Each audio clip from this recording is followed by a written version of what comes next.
पाकिस्तान की सारी ख़वातीन के लिए जो ये काम करना था, ये पर्पस था। So that was the reason जिसकी वजह से मैं नहीं रुकी कहीं पे भी। 16 घंटे आपने कंटिन्यूस चढ़ के सबमिट करके फिर आपने वापस आना है। मेहरबानी है कि और दुआएं हैं कि हम बच कर आगे। नाज़रीन, हमारी मशरकी ख़वातीन अपनी तमाम तर ज़िम्मेदारियाँ बखूबी निभा रही होती हैं। घर की ज़िम्मेदारियाँ हों या कोई रिश्ता, माँ, बेटी, बहन, बहू तमाम तर रिश्तों को अपनी दिलो जान से निभाती हैं। इसके साथ-साथ अपनी पढ़ाई या अपनी कोई भी जॉब की ज़िम्मेदारियों को भी साथ-साथ लेकर चलती हैं। इसी तरह हमारे साथ एक बाहिम्मत खातून मौजूद हैं, जिन्होंने अपनी तमाम तर ज़िम्मेदारियों के साथ-साथ आसमान की बुलंदियों को छू लिया। जी, हमारे साथ मौजूद हैं अनम उज़ैर, जिन्होंने दुनिया की 12वीं बुलंद तरीन चोटी को सर किया। आज उनसे बात करते हैं, मज़ीद जानते हैं ये कैसे सफ़र का आगाज़ किया और कैसे ये जो है अपना मकसद पूरा किया। अस्सलाम वालेकुम Anam.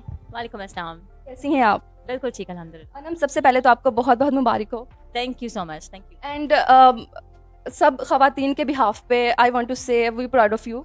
Thank you so much, thank you. Thank you. Anam, आप मुझे बताएं कि ये कैसे आइडिया आया, कहाँ से शुरू किया, क्या था दिमाग में कि ये मैंने करना है?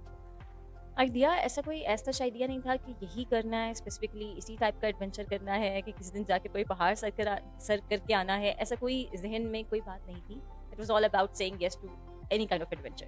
एक चीज़ होती है ना कि अभी ये काम करना है मैंने, आपको कोई ख्वाहिश थी या बस आप गए वहाँ पर आपने देखा कि अच्छा ये पहाड़ है, इसके ऊपर चढ़ना है, बस ये क्या था? मतलब मैं ये जानना चाहती हूँ कि स्टार्टिंग कहाँ से लिया आपने?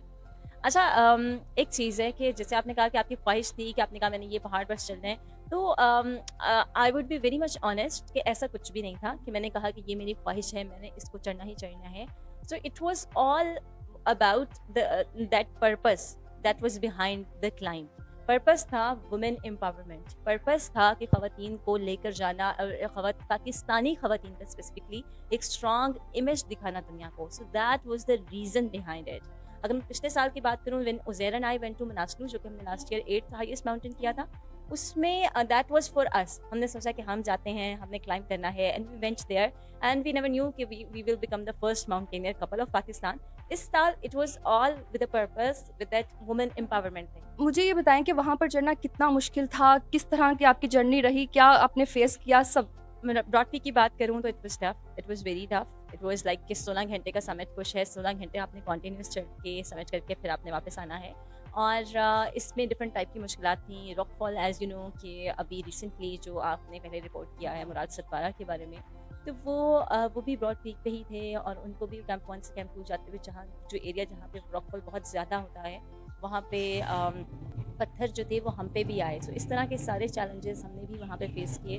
अल्लाह की बस वो मेहरबानी है कि और दुआएं हैं कि हम बच कर आगे। सो इस तरह के डिफरेंट टाइप के चैलेंज। अनम, क्या ऐसी मोटिवेशन थी पीछे के जितने भी चैलेंजेस आ जाएं, वेदर, ईच एंड एवरीथिंग जो भी वहाँ पर फेस करना पड़ा, आपने वहाँ तक पहुँचना है, क्या ऐसा मोटिवेशनल वो पीछे एक पॉइंट था जिसके जो आपको आगे पुश कर रहा था?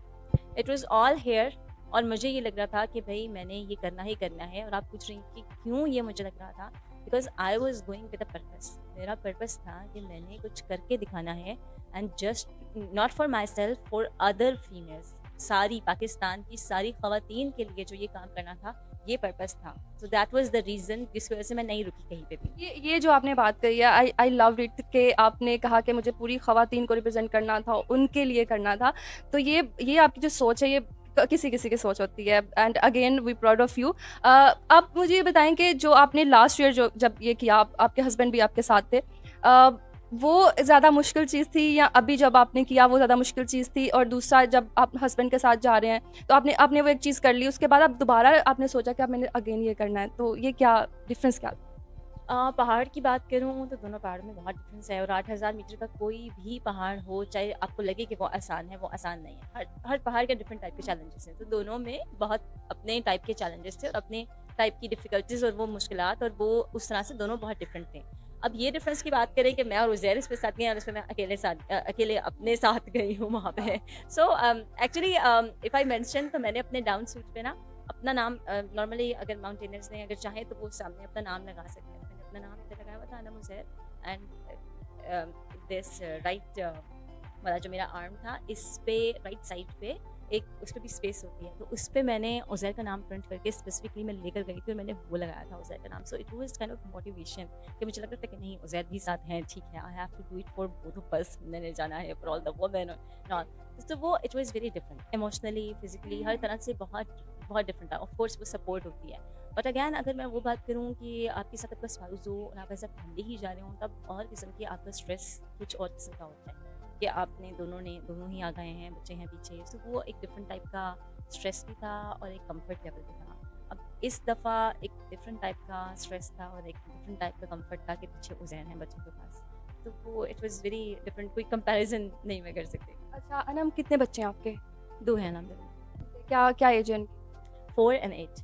ठीक है, आप जब जा रही थी इस काम के लिए तो उज़ैर ने कहा नहीं कि मैं आपके साथ चलूँगा, और या फिर बच्चे बच्चे कुछ नहीं कहते?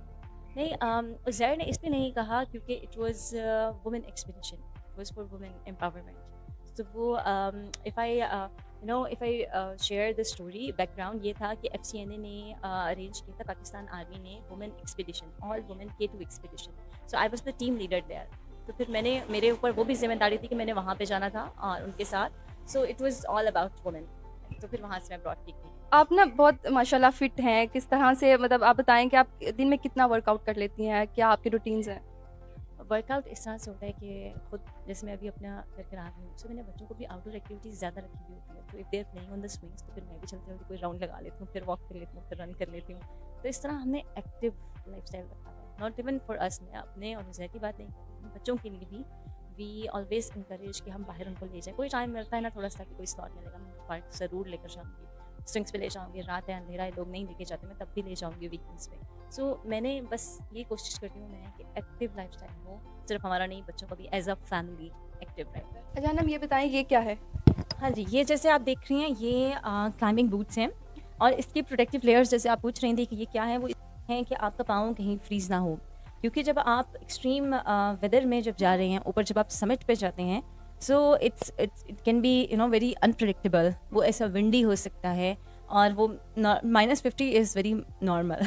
तो -50 -50 इज़ वेरी नॉर्मल, तो मैक्सिमम कितना होता है? -40 -50 आप एक्सपेक्ट करें कि आपको मिल सकता है, यस। तो उसके लिए इस टाइप के शूज़ स्पेसिफिकली पहने जाते हैं और इसके बगैर जो है वो आप नहीं जा सकते समिट के लिए। तो इस तरह से होता है कि आप इसको पहन के अपने पाँव के मुताबिक इसको इस तरह से एडजस्ट कर लेते हैं। फिर आप इसको जब ये आपने कर लिया तो फिर आप इसको बंद कर लेंगे और ताकि ये सारा प्रोटेक्टेड रहे और ऊपर किसी भी तरीके से बर्फ़ नहीं जाए, तो फिर ये इस तरह से आपका पूरा कवर कर देता है। और इसके ऊपर हमने जो है वो डाउन सूट पहना हुआ होता है। So down suit is like कि उसके पीछे एक ज़िप होगी, लाइक अगर कोई किसी ने वॉशरूम में कोई इस तरह का उसको कुछ फील हो रहा है तो वो ही कैन जस्ट अनजिप और फिर वो बैठ के कर सकते हैं कहीं पे। अदरवाइज़ उसका कोई भी कहीं कोई ओपनिंग नहीं होगी उस तरह से कि वो पूरा खुल जाए, या अगर आप सबमिट कर लिया है, डिसेंड कर रहे हैं, तो फिर साइड वाली पॉकेट से कोई उस तरह से वो आप खोल लेंगे, अदरवाइज़ फिर आप फिर पूरा उतारेंगे पैक्ड हुआ होता है पूरा, यस। अच्छा, इसके अलावा ये चीज़ बताएं मुझे, ये क्या है? ये समिट गॉगल्स हैं और ये देखें इसकी भी इस तरह से लेयर है ताकि हवा, बर्फ़ या कुछ भी जो अंदर नहीं जाए और आपकी आइज़ जो है वो प्रोटेक्टेड रहे, स्नो ब्लाइंडनेस। इसको पहनना उस वक्त भी ज़रूरी होता है क्योंकि बिल्कुल इसको पहनना बहुत ज़रूरी है, अदरवाइज़ जो है वो आपको स्नो ब्लाइंडनेस हो सकती है। ये दूसरे हैं और ये नॉर्मली आपने शायद पिक्चर्स में देखा हो कि समिट फ़ोटोज़ में क्लाइंबर्स ने इस तरह के पहने हुए होते हैं। सो ये इस तरह से पहने जाते हैं। तो एज यू कैन सी ये सारा का सारा जो है ना वो कवर हो गया है। अब इसमें ना कोई हवा जा सकती है ना बर्फ़, इसमें अब कुछ नहीं जा सकता। तो ये इस तरह से पहने जाते हैं। इसके अलावा और क्या चीज़ होती है जो आप अपने साथ लेकर जाते हैं? देखिए ये तो एसेंशियल्स हैं, शूज़, डाउन सूट और ये सब जो हैं वो एसेंशियल्स हैं। हाँ, एक चीज़ है जो कि मैं यहाँ पे काफ़ी ढूंढ रही थी, पी बॉटल। मुझे था कि रात में जो हायर कैंप्स हैं ना स्पेशली, उसमें वो इतना विंडी है, आपका टेंट जो है वो ऐसे लग रहा है कि उड़ जाएगा अभी ना, और फिर उसमें अगर आपने बाहर वॉशरूम के लिए निकलना है तो that's just an impossible thing, और आपको बहुत मुश्किल लग रहा होता है उस टाइम पे। आप उतना भी नहीं आगे निकल के थोड़ा दूर भी नहीं जा सकते। मैं तो सोच भी नहीं पा रही। हाँ, तो वो मैंने बहुत ढूंढी कि मुझे कहीं से पी बॉटल मिल जाए। सो फीमेल्स के लिए मुझे लगता है कि पी बॉटल लेकर जाना बहुत ज़रूरी है कि आपने पी बॉटल रखी भी हो, बाद में आप उसको पी बैग उस पी बैग को सुबह एम्प्टी कर देते हैं। बंदों को मैं देख रही थी कि उनको बहुत उस तरह से आसानी हो जाती है, लेकिन हमारे लिए जो है ना वो पी बॉटल्स या पी बैग्स मिलना मुश्किल होता है, तो वो दैट्स एन एसेंशियल थिंग। खाने में क्या करते हैं? खाने में क्या क्या चीज़ आप अपने साथ रखती हैं कि इतने कितने भी दिन लग सकते हैं आप, मतलब आपको नहीं पता होता कितने भी दिन लगते हैं, तो किस तरह से मैनेज करती हैं? खाना एक्चुअली जो जिस कंपनी के सर्विसेज आपने जिस कंपनी को हायर किया होता है उनकी ज़िम्मेदारी होती है कि वो आपके लिए खाना जो है वो फूड बेस्ड कैंप पे हर तरह का लेकर जाते हैं, वो वहाँ पे पकता है फ्रेश। लेकिन जब आप ऊपर जाते हैं तो फिर खाना फिर फ्रेश नहीं बन सकता, उसमें सिर्फ आप बर्फ़ को इकट्ठा करते हैं, बर्फ़ पिघलाते हैं, पानी बनाते हैं, सूप बना लें, उसमें डाल के टी बैग डाल के चाय बना लें, इस तरह के लिक्विड्स लिए जाते हैं। तो वो आपकी अपनी चॉइस है, कुछ लोग एनर्जी जेल्स लेते हैं, एनर्जी बार्स लेते हैं। मैंने मैंने अपना शेयर किया तो मैंने कुछ नहीं लिया था, बेस कैंप से बस खा पी के जाएँ। ठीक है, ठीक है। Anam, thank you so much, बहुत मज़ा आया आपसे बात करके और इतनी ज़्यादा इन्फॉर्मेशन मिल गई है। अच्छा, लास्ट पे क्या कहना चाहेंगी हमारी ख़वातीन को, क्या पैगाम देना चाहेंगी?